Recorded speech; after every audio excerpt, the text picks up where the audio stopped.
kwanza Mungu amenipa macho nikiwa naona, barikiwa sana mtu. Lakini mtoto wa pili nimempata nikiwa sioni, barikiwa sana mtu.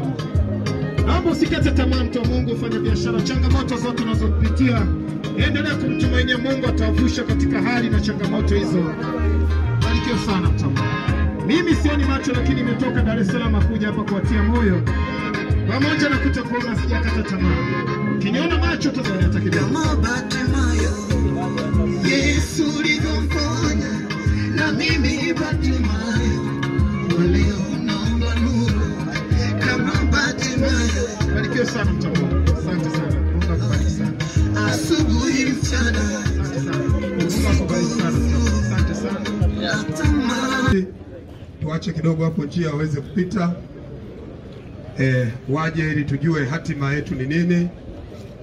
Lakini huyo mtu aliyotuazima mziki wake mnajua haoni.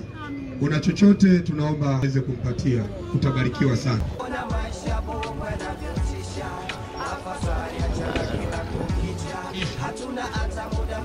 Kwa pamoja wetu ndio nguvu yetu. Ndugu zangu, siku ya leo ni siku nzuri. Siku ya leo imekwenda kumaliza tatizo ambalo lilikuwa linatusumbua kwa muda mrefu. Tumepewa angalizo na naendelea kusisitiza wafanyabiashara wa masoko wote, hakikisheni mnafanya biashara zenu kwenye masoko. Kama unatoa nyanya, vitunguu, viazi, unawapa watu watembeze, bwana, utapata hasara. Kwanza watanyang'anya huo mzigo, lakini watatafuta nani aliyempa, na wewe utapata matatizo. Kwa hiyo hilo hakikisha ufanyi. Kwa wafanyabiashara holela, niwaombe, sisi ni wajasiriamali. Twende maeneo yaliyotengwa. Popote pale unapoona ni sehemu rasmi, nenda ukipata eneo hilo, kwa sababu dhima ambayo inaokuja inaweza ikakuumiza na kukuathiri sana. Haiwezekani mtu ndani unauza nguo alafu nje umeweka matunda. Haiwezekani. Haiwezekani mtu umeweka ndani viatu alafu tuone kwa pale nje kuna kibarazo umeweka dagaa. Haiwezekani.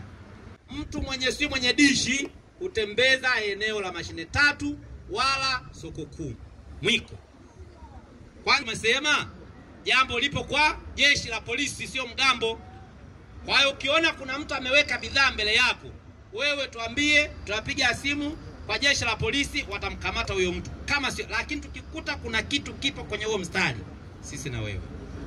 Kwenye kichochoro, yule ambaye ana frame, analipa kodi, ana leseni, sehemu ambayo tutajiridhisha, atabaki. Sehemu ambayo tunaona kabisa hii pengine imeziba kichochoro, ataondoka. Waliofungua biashara leo ndo wale ambao wananufaika na wafanyabiashara holela. Si tunaamini hivyo.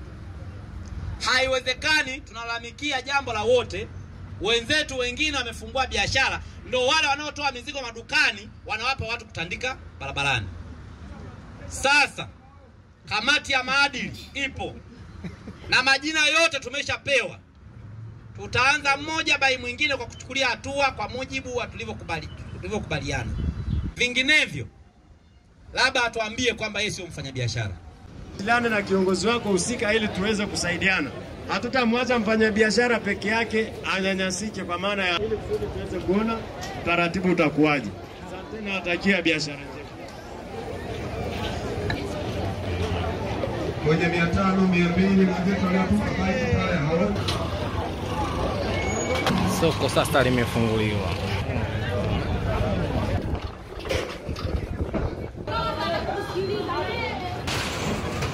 Kwambia hadi vichochoroni wamefunga milango. Hali ilikuwa hivyo bwana, mashine tatu Iringa. Mwafaka umefika. Asanteni sana.